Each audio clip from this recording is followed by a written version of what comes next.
Witam wszystkich bardzo serdecznie. Nazywam się Kaja Klimek i spotykamy się tutaj na przecięciu kilku światów właściwie, bo mamy filmowe obrazy popkultury, czyli nasz kurs współorganizowany przez Millennium Docs Against Gravity i Uniwersytet Warszawski, w ramach którego pokazujemy filmy ilustrujące różne zagadnienia z popkultury i ze świata kina.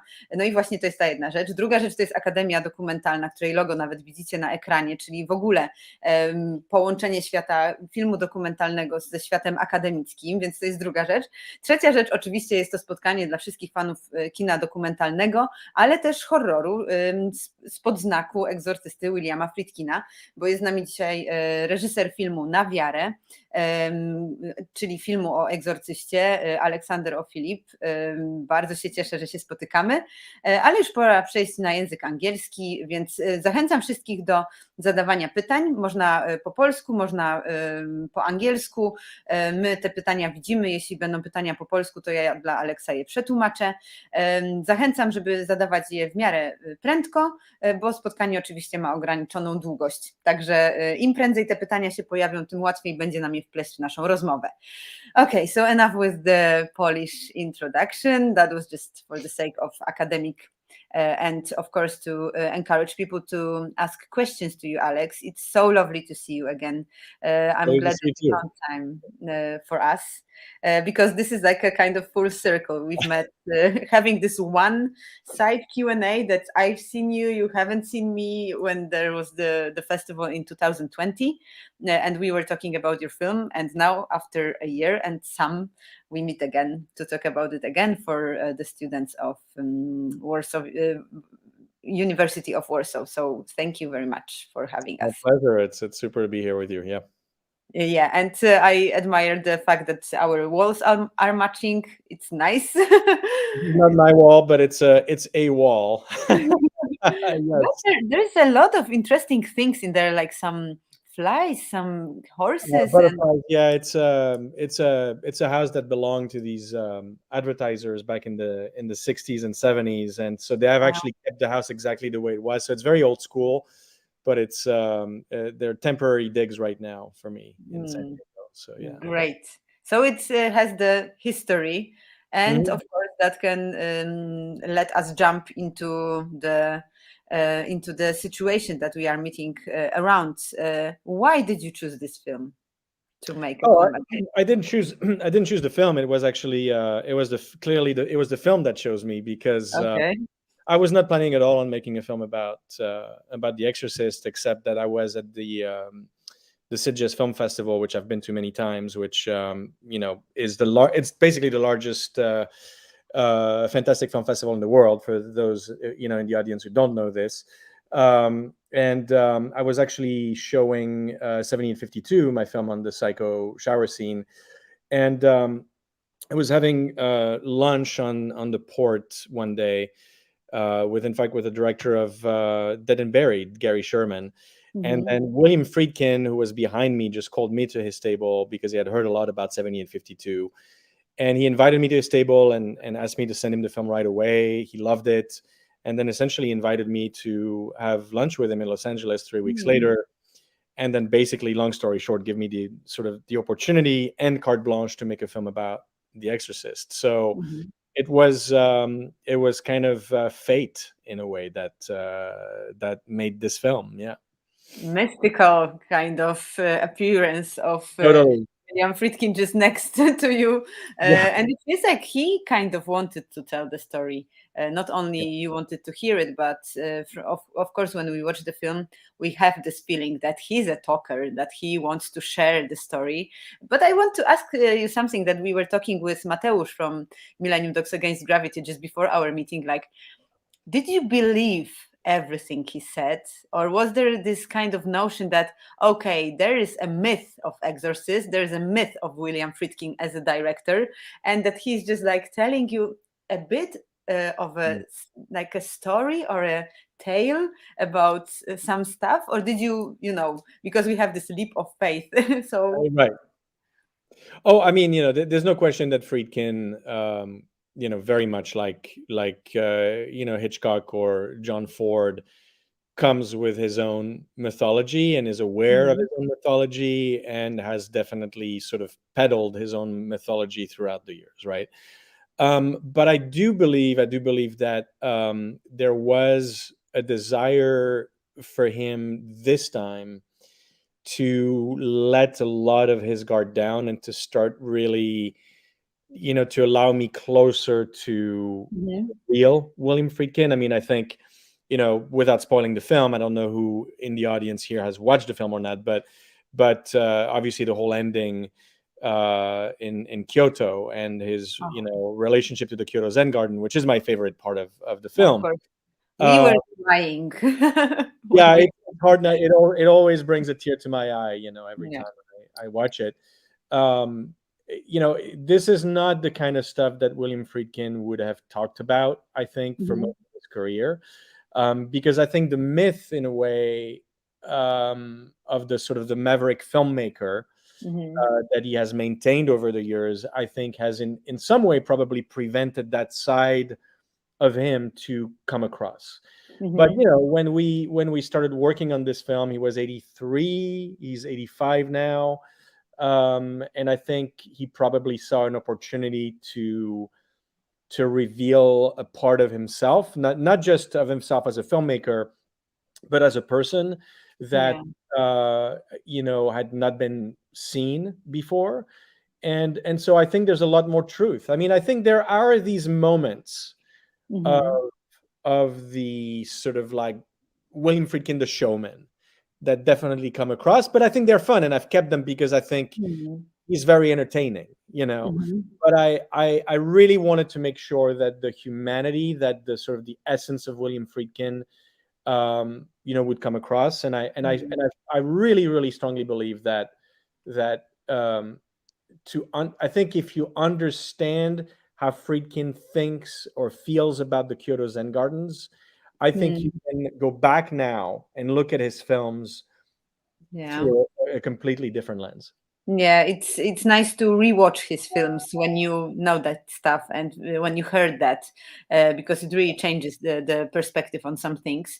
And I wanted to ask, because the previous films about films that you made, I mean, the one about Alien, the one about Psycho, the one about George Lucas and the universe of actually the fans of Star Wars, they were made in a bit different way. I would say, like, they were more focused on the film than on the person, in a way. And so was that also, like, of course, I understand that when you had the opportunity to start with the director, it's a bit different, but wasn't there like thought that maybe I'm gonna do it more my way and just exclude the director a bit and focus on the film, and maybe include him in less way than having this like lengthy interview with him? Well, I mean, every film that I make, I think, is completely different. I mean, I think you look at, 1752 is really a sort of a voyeuristic, take on Psycho, very much a cultural take on the shower scene. Memory is a mythological take on Alien. This one, when he basically gave me the opportunity to make this film, I mean, I immediately pitched. I said, look, what I would want to do is I would want to get into your personal sort of process as a filmmaker. And I told him, I said, I'd like to approach it in the same kind of way as, the Truffaut Hitchcock interviews. But instead of going through, chronologically through your entire filmography, I would just want to focus on The Exorcist and completely crack it open and go scene by scene, shot by shot, moment by moment, really, technique by technique, and get into your philosophy and all of this stuff. And I told him right off the bat, I said, this is going to require, days of interviews. And so we ended up, sitting down for 6 days of interviews. But obviously the process, there's a lot more sort of meetings and lunches and conversations, that surrounded that. So I spent a lot of time with him. Yeah. But he also it was interesting because he did ask me a couple of times. He said, are you sure you don't want to talk to, Max von Sydow, who at the time was alive, to Helen Burstyn, to Linda Blair, and of course, as a fan, inside I was like, oh my gosh, it'd be amazing. Yeah.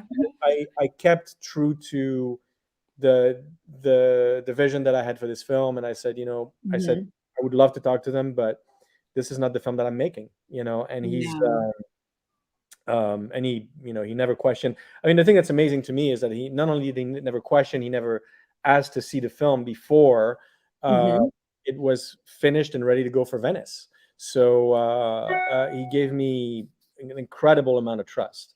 So it feels like he really wanted that to be made the way you wanted it. But I wanted to ask you, because he's such a strong figure and he's like a really strong director. Was he trying to direct the interviews, like giving any ideas or anything like that, or it was just purely yours from the very beginning? 100%. No, he I mean, and that's the thing that's amazing, is that, like I said, he gave me complete carte blanche, complete freedom, and he told me later on, he said this was because of, or thanks to 7852. He loved the film so much that he felt like, I was the guy to do this. And I mean, I appreciate the trust that he gave me, for sure, because I think it made I mean, and look, he is thrilled with the film. I mean, the email that I received from him after he actually got to see the film made me cry. And I should probably frame it somewhere, because it's a pretty special email to get from William Friedkin, for sure. Yeah, it's nice. It's nice when you have this situation that you are a fan of somebody and then you can meet them and talk to them. So was that? Did you have this kind of, okay, I need to remember that I'm directing in here, I'm not only a fan, because this is the classes about pop culture, and the tension between being a fan, being a geek, and then being a creator is important thing that we discuss with the students, connecting to films that we watch. So what do you think about this, link between actually being a fan of something and then having the opportunity to make something about this? I mean, a film like that. So what are your thoughts about this? Well, I mean, look, and I don't know if it's because I've been doing this for a while, but of course I'm a fan. But when I direct, like I don't, I don't ever think of myself as a fanboy, when I'm working on the film, and obviously, because well, one, I've been fortunate to interact with a number of celebrities now that I don't get starstruck anymore, and in this particular process, because he came to me, like I don't think there was a moment when I'm sort of like, oh my gosh, I'm in front of William Friedkin, like it's because we have such a great rapport, and he was always very welcoming, very warm, very nice to me. If he had not been nice to me, it might have been, different, certainly. That would be a horror. It would be, oh yeah, you don't want to be on the wrong side of William Friedkin. I mean, clearly, like, this is a guy that you do not want to piss off. I mean, it's funny because a lot of people told me, like, he's very intimidating, and I mean, many people told me, like, how did you get him to sort of be so nice and lower his guard? Like, he's so intimidating. And I'm like, well, I don't know. Like, he's been nothing but sweet to me. Like, I don't know the William Friedkin that people seem to have experienced, But yeah, no, I mean, I think when you're directing, you just have to do your thing. Now, that doesn't mean that, every now and then, of course, in retrospect, I think about what happened, and I'm still pinching myself. Like, I'm like, how in the world did William Friedkin come to me to make a film? You know what I mean? Like, that's pretty. It's incredible. It's amazing. So, you can think about that in those terms. Like, it's an amazing thing that. Yeah. No, I mean, that's something I will take with me to my grave, and I will always be like super proud and super privileged to have in that position. So let's talk a bit about the technical aspect of making a film. This one, I mean, particularly. How many days did you spend there? What was the plan? Like, did you? Because of course the script for a documentary film is like a wild thing, like how to, you never know what's going to happen, you never know what's going to appear. But in this particular case, I guess there can be some ideas that you're going to use on some bullet points for the conversation, and the preparation process was there. So can you tell us a bit about that?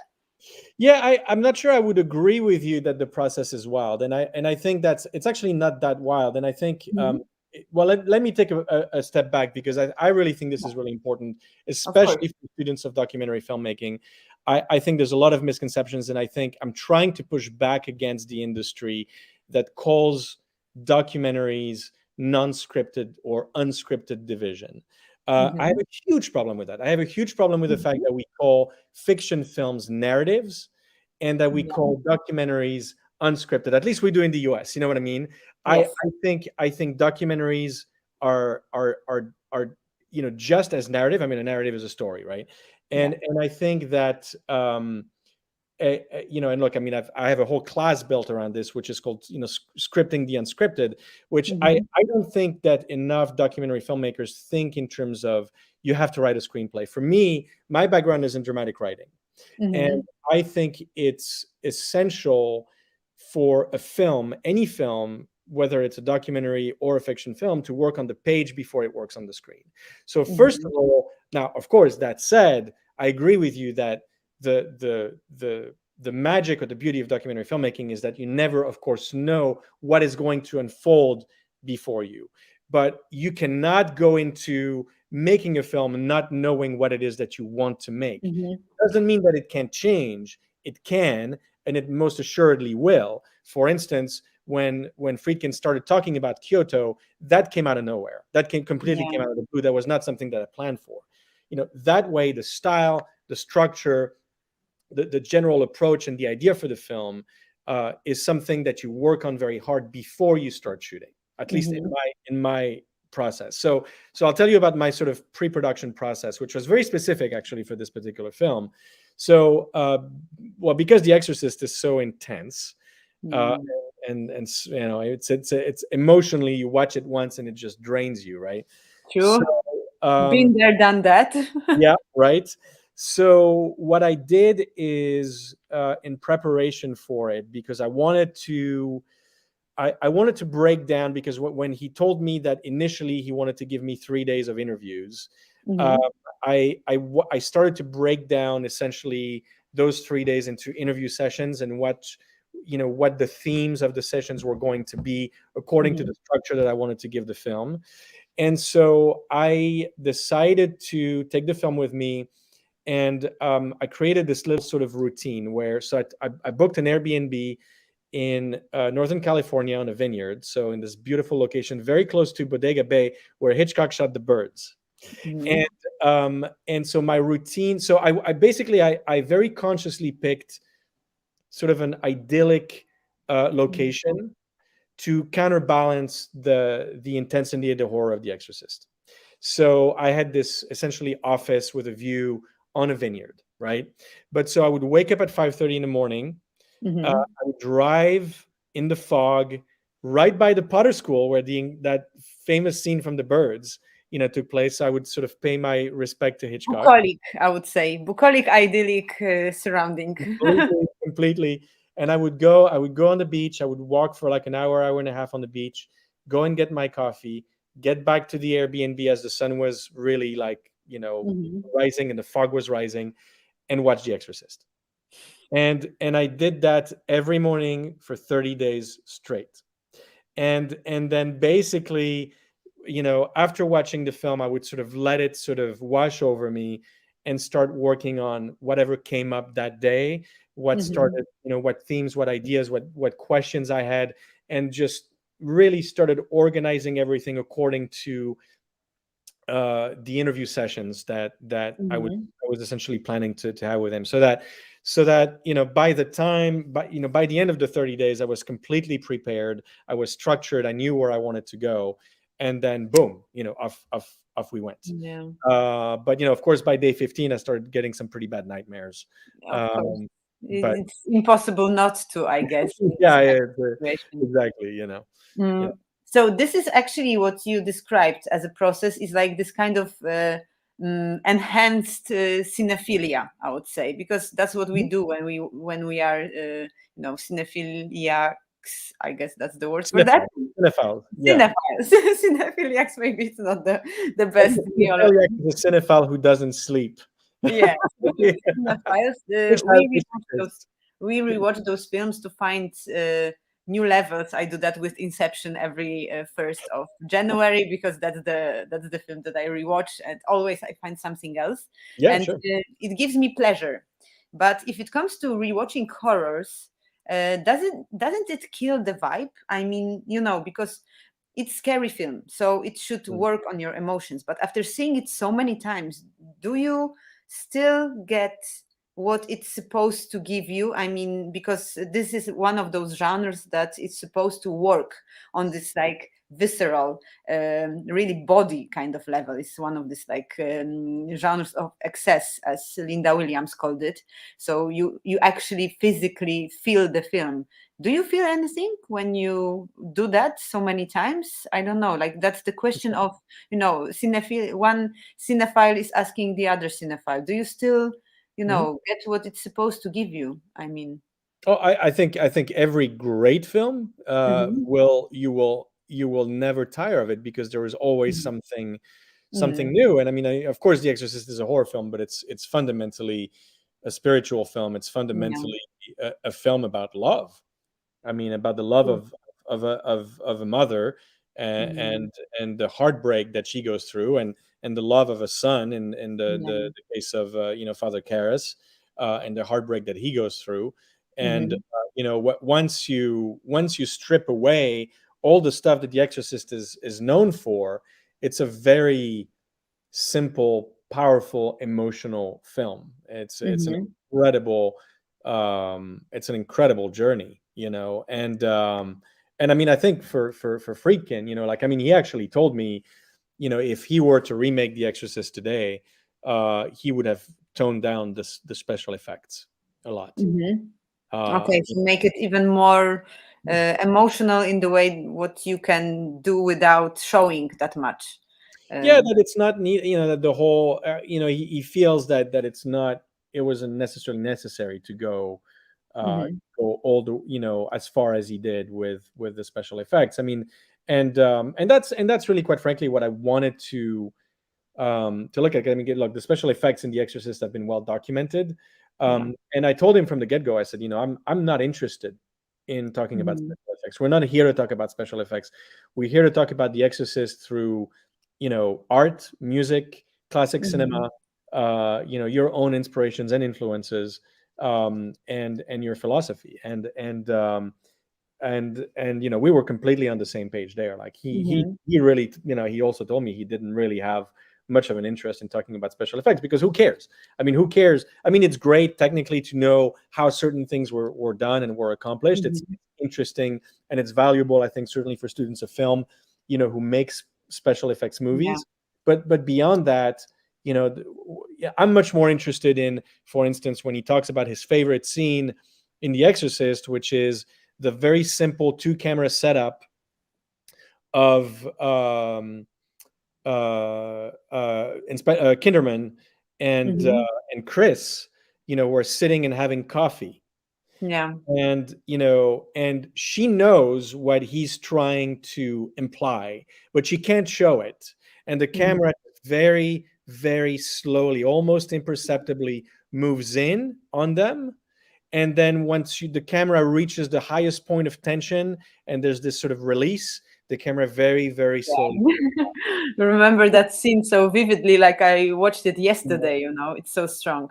It's so, and it's so simple. But like, if you had asked me or anybody before talking to him about what would be William Friedkin's favorite scene in The Exorcist, this is probably the last scene that you would think about. Right? Yeah, that's true. Like, it's not the first one that comes to your mind when you think about that film, but when you already know that, you understand why it's so important. So I guess it really enhances and broadens your perspective.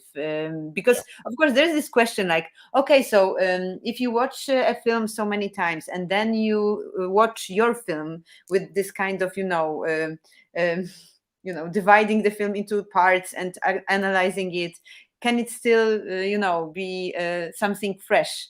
But in the case of a film like that, I guess it can only be better if you understand it more. It's like, if somebody asks me like, will you ever get bored with Inception?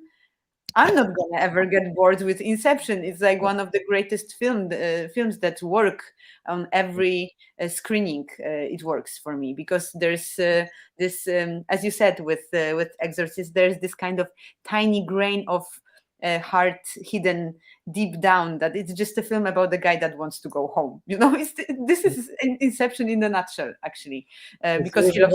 That's the reason it was, basically. Yeah, so and the rest is just like building on it. So I guess the great cinema has this value that it's impossible not to feel what it wants to bring to the table.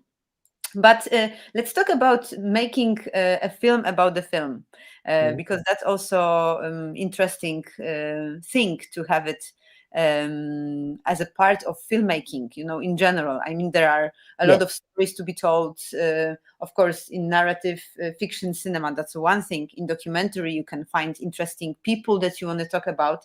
But making a film about the film is so meta on some level, that's, movie as the character. Why did you choose this kind of filmmaking for yourself? Because, after so many films, you are the filmmaker of filmmakers and films. So can you tell us a bit about that journey?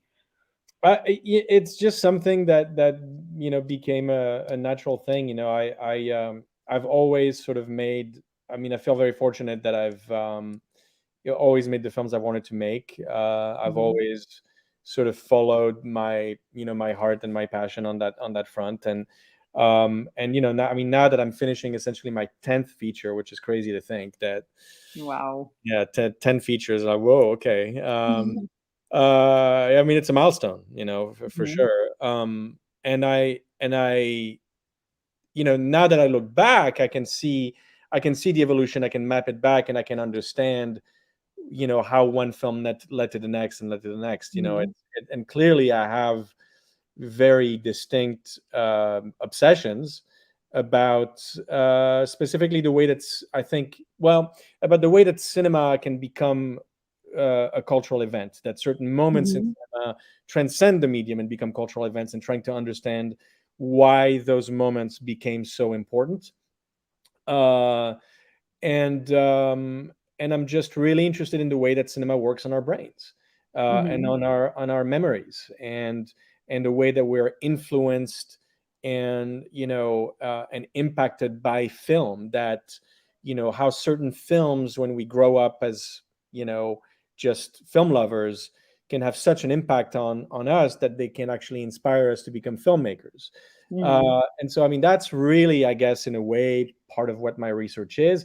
I also see myself as a little bit of a bridge between cinema studies and the general public, in the sense that I think cinema studies can feel very intimidating, for the layperson, like, unless you have a master's in cinema studies, most people feel like, well, this is really kind of intimidating. I don't know if I should. But people love film, and I think pointing the way towards the things that are exciting about film, when there's something that you love about a movie, and when you crack it open and you try to really get into it, that when you're so passionate about a movie, now it can be Psycho, it can be for you Inception, it can be for somebody else Lawrence of Arabia, it can be whatever it is. But if you're passionate about a movie, that you can really crack it open and get into it and lose yourself in it, and never, ever, ever get bored of it. Because I want to make sure that I also make something really clear.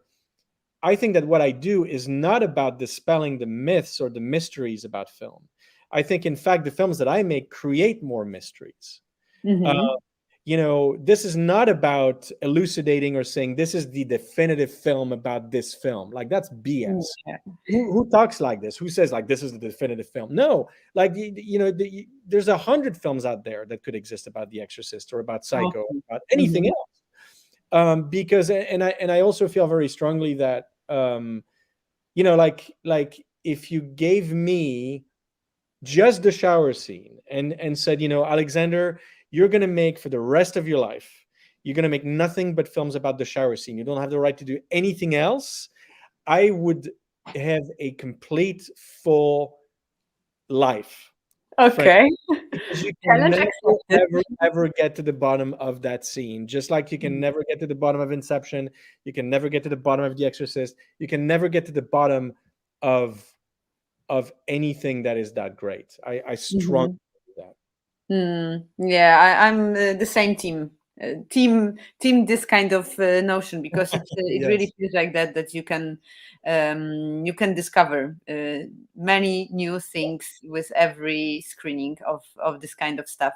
And tell me about new stuff that you're making. I know that you cannot share the stories about the project that you are still working No, on. I can. You Yes. can? You Sure. can? It's the time to share that with the universe. But because after Exorcist, there are at least two projects, right? The Taking, that now actually, I'm going to say that in Polish, so everybody's going to understand that. Jeśli chcielibyście zobaczyć nowy film Alexa, czyli The Taking, opowiadający o Johnie Fordzie, to można go teraz oglądać w ramach American Film Festivalu online. Za niewielką opłatą klikacie i oglądacie ten film, który był pokazywany we Wrocławiu. No a teraz przez najbliższe dni, mówię to z perspektywy 2 grudnia, trwa właśnie festiwal online i można sobie ten film wyhaczyć, żeby zbudować sobie większą wiedzę też na temat perspektywy Alexa, gdy mowa o robieniu filmów o filmach. So that was in Polish about The Taking. So there's The Taking, the one that was screened in Poland recently, and now we can watch it here online. And there is this other project. So what about the other choices? Because here we had Friedkin coming to you, and the new stuff. What was because of course, like asking the director, how did you find this idea to make this kind of film is one of the simplest questions, but at the same time it's always valid one. So what about new projects? Well, the new one, which I'm finishing right now, it's basically, it's called Lynch Oz, and it's about the relationship between David Lynch and the Wizard of Oz, and it's and going back to what I was talking about earlier, it's fundamentally a film about how someone can grow up watching movies, and how these sort of a handful of films that have this deep impact on you as a kid, once you have the impulse to become a filmmaker and you grow up and you are a filmmaker, that in a way you are trapped by those films. You can never completely escape them, and that's a wonderful thing, by the way. I think that's a great thing, and I think so the film really makes the argument that Lynch is trapped in Oz in some way. And but this one is also very different. It's actually told in chapters, so I've given different chapters to different filmmakers. Well, one critic and 5 filmmakers. We've got people from John Waters to Karin Kusama, who have their own chapter, and each one takes us down a very distinct and unique rabbit hole about Lynch and Oz, and it gets very strange. It gets very strange, as you can imagine. But I think it may be my best film. I'm actually super excited to unleash it on the world. Oh, I can't wait. That's a really great connection between those two universes. I mean, Lynch and Oz. That's it's kind of crazy, but at the same time, it's purely essayistic. And if it comes to filmmaking, you can, of course, have those ideas of, documentary filmmaking, like cinema verite and stuff like that. But I'm really, really interested in essay film as a concept, as an idea that really makes the story about something, but at the same time about the very process of the thinking of a person that made it. But what are the challenges when you make a story like that? When you think about some stuff, then you try to put it into the audiovisual level, it feels like it can be difficult. Like, how do you approach that kind of stuff? It's funny. I mean, I would say I'm very intuitive as a filmmaker. The concept and the style, the approach come to me very quickly. Like, if I see the film, I make it, and so again, like 7852, the approach immediately for me was, I want to be able to create this illusion of like, we're going to take the audience on a journey to the Bates Motel, where every single interviewee is trapped inside their own room watching Psycho, and we're watching them as they're watching Psycho, and they're watching us. This idea of the sort of the circular gaze, right? So once you figure this out, then you think about, okay, how do we do it? Well, we're going to start with the drive through the rain, and we're going to basically go and take the audience to the Bates Motel, right? So then obviously your budget instantly goes up because you have this whole sequence, and then you have to shoot at the exterior of the Bates Motel, right? That's the first challenge. Challenge number two, the rooms inside the Bates Motel have been stripped. They don't exist. So we have to shoot all the interviews green screen, and then we have to build a set to recreate, or at least our own version of the Bates Motel, shoot all the plates and comp everything in post. So your budget now is like 5 times what it should be. Expensive documentary, I would say. Yeah, it's a very expensive documentary. I mean, it was I think it was our most expensive. This one and Memory are kind of neck and neck. Lynch's is different because it was a pandemic film. All the interviews were done remotely, so audio interviews. But the concept, the idea, again, without sort of giving it away, was that especially because David Lynch is so much into transcendental meditation, and because you're dealing with these sort of dual realities of Lynch and Oz. We did a shoot inside an old theater in Colorado with a drone, and we're sort of hovering in between realities, where the curtains can go from green to red. So, right? And then of course we're sort of trapped in between these realities, but then we go through the looking glass into the darkness of, beyond the curtains. And then we sort of go deeper and deeper into this state of transcendental meditation. And then eventually we come out.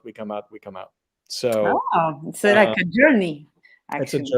It's a journey going like Inception, over the rainbow back home. Yes. Yeah, just like we need to go deeper. That's the case in here also. That of course connects us to Inception. I really want you to make a film about Inception, because I'm not gonna be probably able to do that. I'm not the director, but just giving you an idea, maybe one day.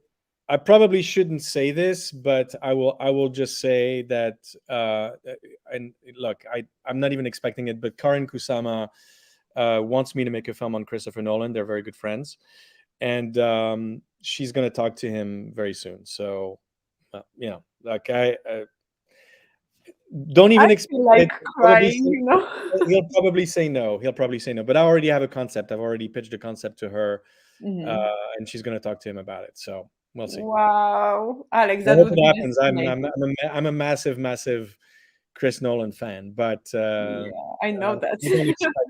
I don't expect he'll say yes, but if he does, then that would be a dream. So we'll see. Keeping my fingers crossed, and Kciuki, we do that in Poland, so that would be just amazing. Like, but the best, yeah. So it feels that this story of making films about films is like a never-ending story, that there's always a next film, a next director, a next approach that you can invent. Am I right? I mean, it's an art form. It really is, and I believe that strongly. And if I didn't, I don't think I'd be doing this.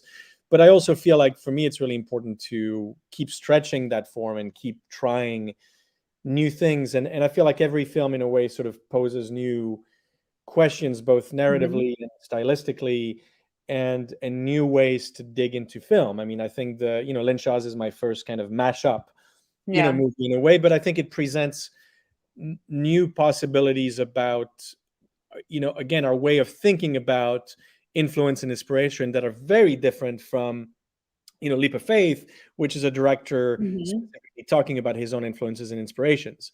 So yeah, I have many other sort of films about film that I want to make that I think are also kind of breaking new ground. And quite frankly, if there's ever a way or a day, that I reach a point where I feel like I have nothing new to say, then I'll stop making films or I'll do something else.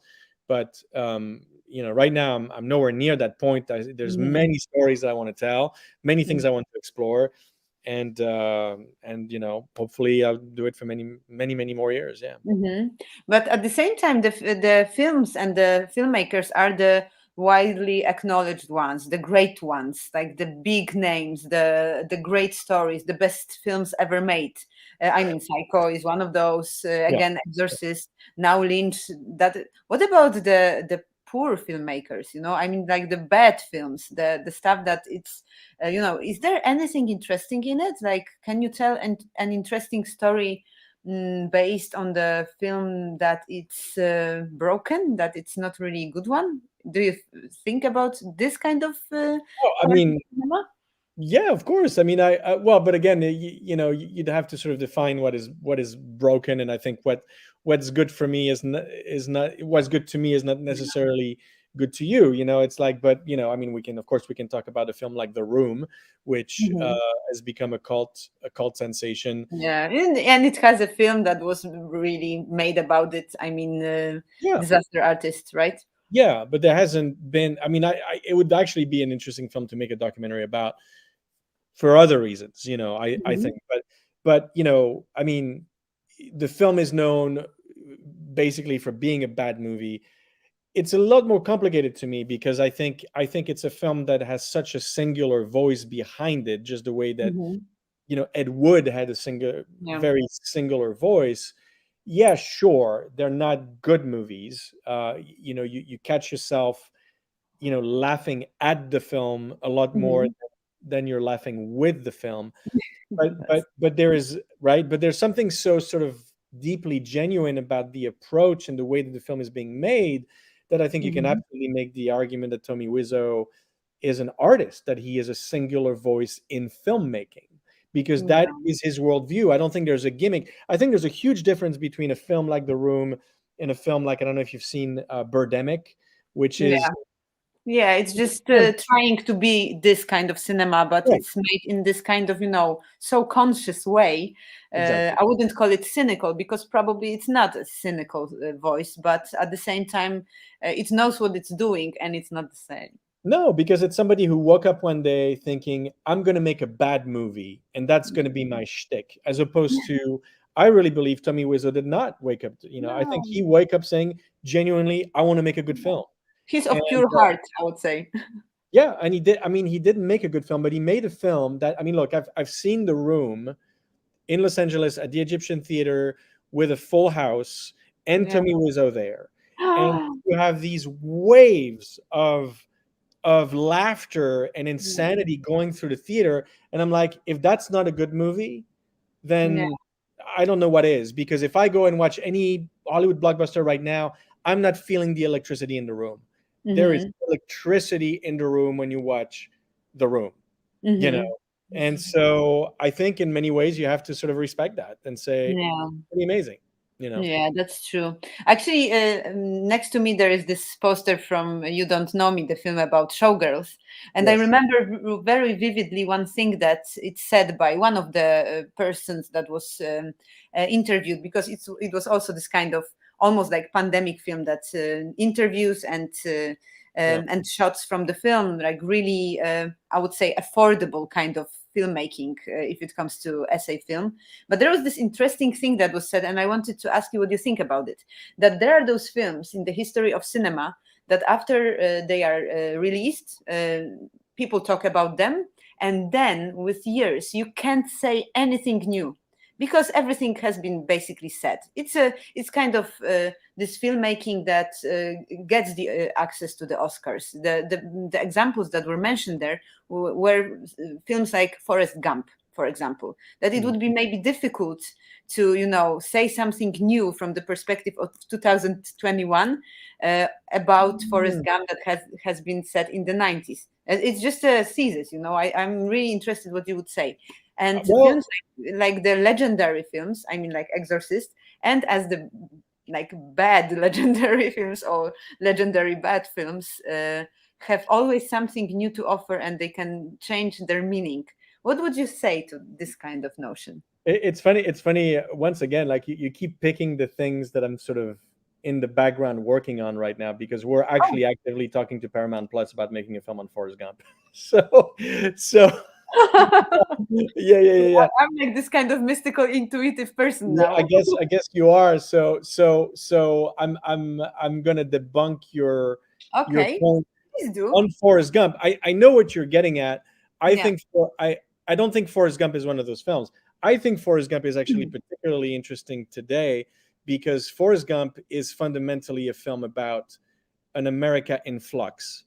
And about America as a country that goes through growing pains.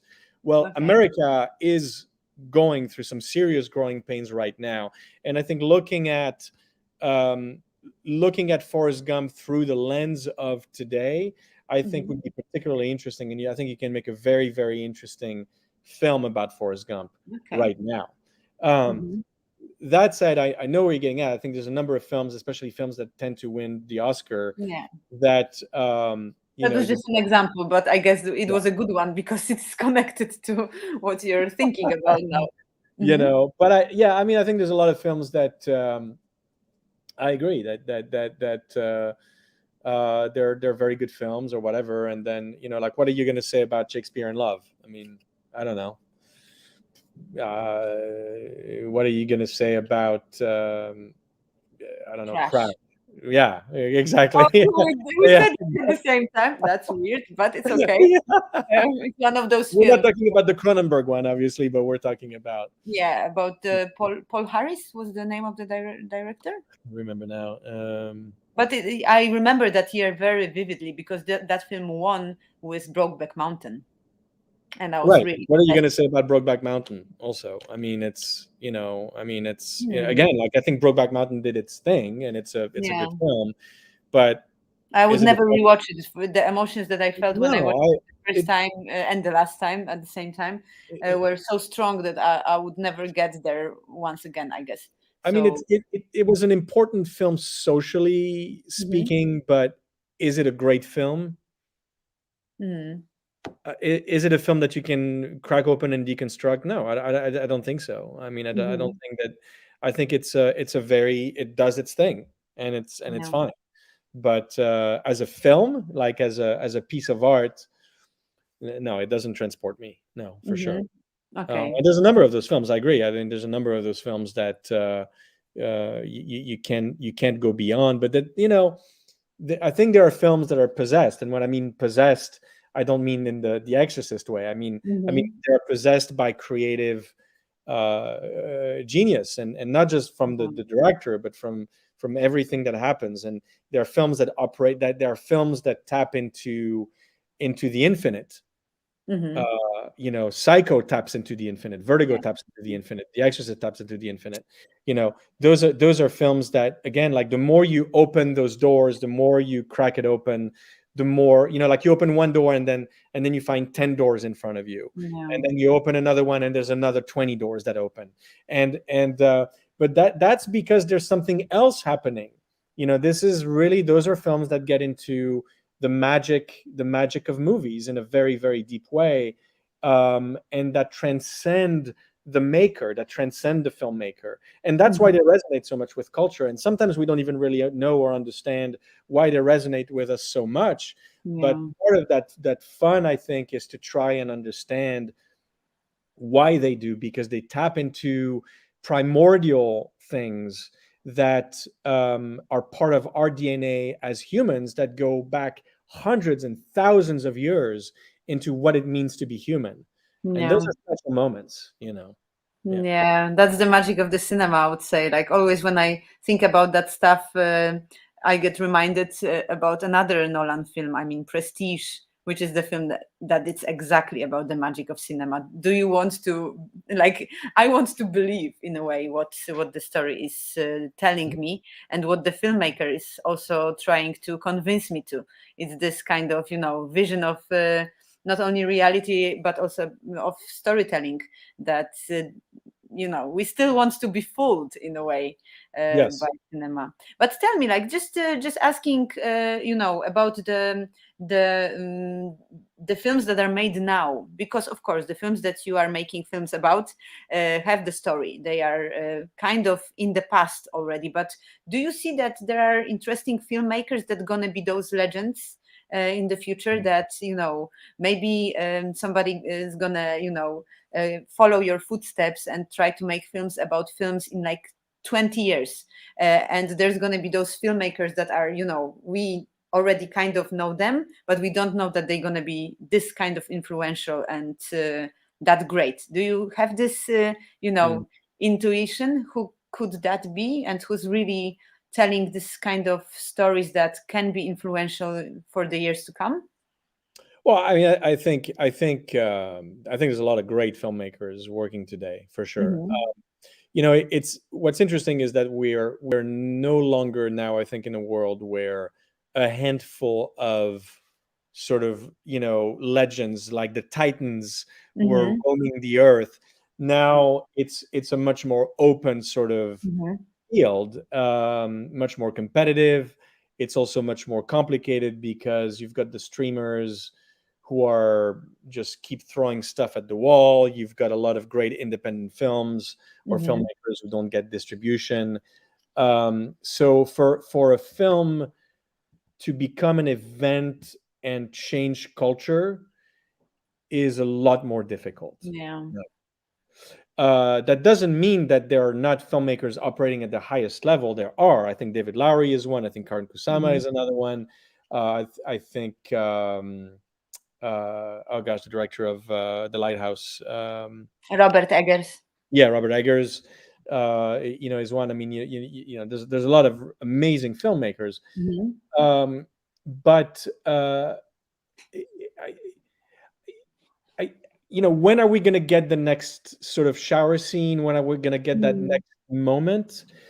I'm not sure, because I don't think we have as much now as a shared experience. I mean, there every now and then, yeah, sure, you had Tiger King, that was a shared experience. Yeah. Now, there's a lot of buzz around. Succession is a shared experience also. Yeah, right. So you have these things, but I mean, the last moment that I would say probably the two moments that I experienced in my lifetime, because obviously I'm too young to have experienced Psycho, which I would have loved to experience that in the theater. But one was The Empire Strikes Back, the I'm your father moment, which was transformative for me as a kid, and then the Blair Witch Project. You're gonna make a film about Blair Witch Project? No, I don't think so. But that I will never forget being in. I was in a huge theater in New York City. It was probably like maybe 2,000 seats. I mean, huge theater, and it was packed. And the final scene, the final image, which is obviously very chilling. Yeah. There was you could hear this sigh of dread, kind of like a wave going through the theater, and it just gave you goosebumps. Yeah.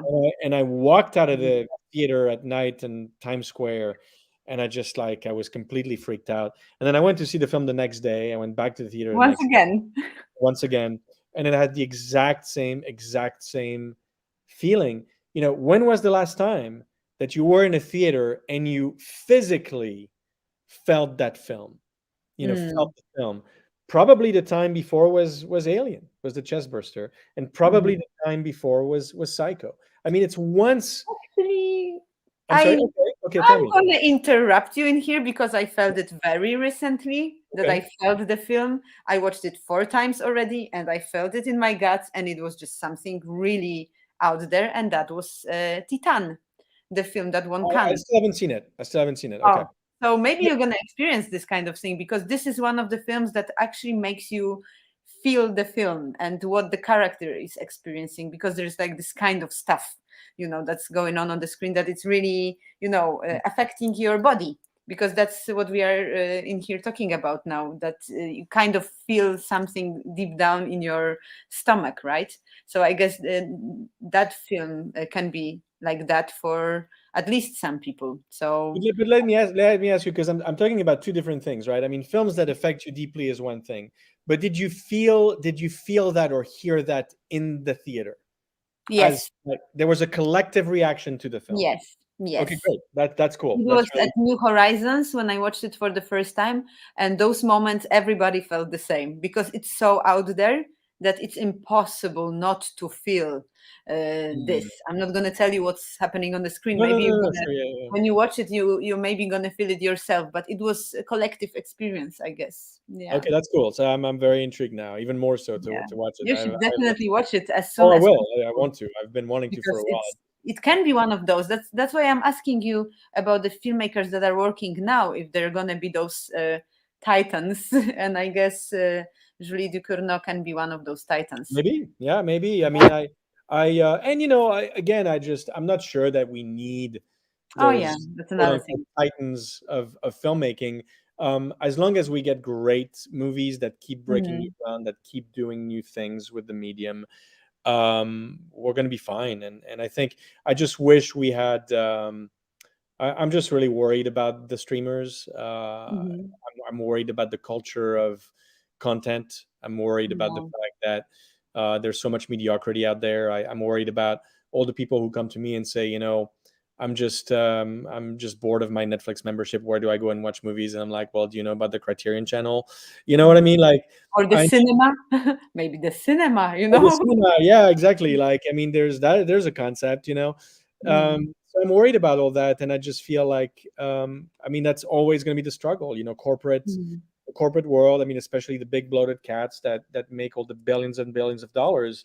I think fail to understand that they have a responsibility, even more because of the fact that the money that they're making, that they are the custodians of our cultural space. And therefore there's a certain responsibility, I think, to make good stuff. Good stuff. Don't just try and throw stuff at the wall because an algorithm tells you that this is what people are going to watch. It's more complicated than that. I think there's more of a responsibility there, and they need to embrace it. Yeah, and on some level, making a film about the legendary film can guide you to go there and to watch it and to remember about this kind of cinema. So there is always this kind of educational value in it also. That's why it's really important to discover films like the ones that you make. And of course, me and the other people who heard that you are making a film about Lynch are gonna probably go nuts here in Poland. We're waiting. Let's hope it's going to be possible to screen it here. Of course, Millennium Dogs Against Gravity would be the perfect place for that, but I'm not I'm not here to decide that stuff. But it would be lovely, and hopefully you're going to come to the festival and we're going to meet in person and talk more about. I would love to come to Millennium Dogs. I mean, obviously, I'm really so. We were supposed to come with William Friedkin, and obviously, the pandemic came in the way. But I would absolutely love to come someday. Yeah, I've heard nothing but great things about it. Yeah, we're waiting, and there's going to be for sure students that are going to come to watch and say like, oh, we've been to the classes, we watched your films, because this is like this kind of community that we have in here. It's an hour. We were agreeing to make it an hour, and it's an hour already. So all right. I guess we can wrap this up. Thank you for finding time for us. And we kind of swam through the sea of thoughts and ideas. And I'm so grateful that you are thinking about the film about Christopher Nolan, because I think that you are a right person to make a film about. Well, it wasn't even me. It was actually Karen who. But it's coming to you. That means something. And if you ever need somebody to do like some stuff around this film, you have the volunteer from Poland, because being included in a project like that would be like a dream come true. Yeah, Maybe no, there's yeah, Leonardo again, DiCaprio I'm not somewhere in holding my breath, but we'll see. If it's meant to be, it'll happen, you know? Yeah, That's maybe Leonardo DiCaprio is gonna be around, so I'm gonna meet him finally. That Sure, would be sure. another dream. What else do you want? What else? How else can I? Who else can I bring to You know, you? there is this actor, this particular actor that the movie should be made about. So I'm maybe gonna give you another idea. Okay. Maybe you heard about him. His name is Nicolas Cage, and he deserves his own film. So Yeah, that's true. That's very true. dropping a thought in there. Very Maybe true. think Yeah, it'd about be it one amazing. day. Yeah, there's so many ideas that you can. Yeah. Yeah. Thank It's you, a Alex. list for sure, for sure. Thank you, Alex. Thank you for having us and My pleasure. thank you for answering all the questions. It was really, really lovely to meet you again, and hopefully see you in Poland. I hope so too. Very soon. Yes. Thank you very much once again. Thank you.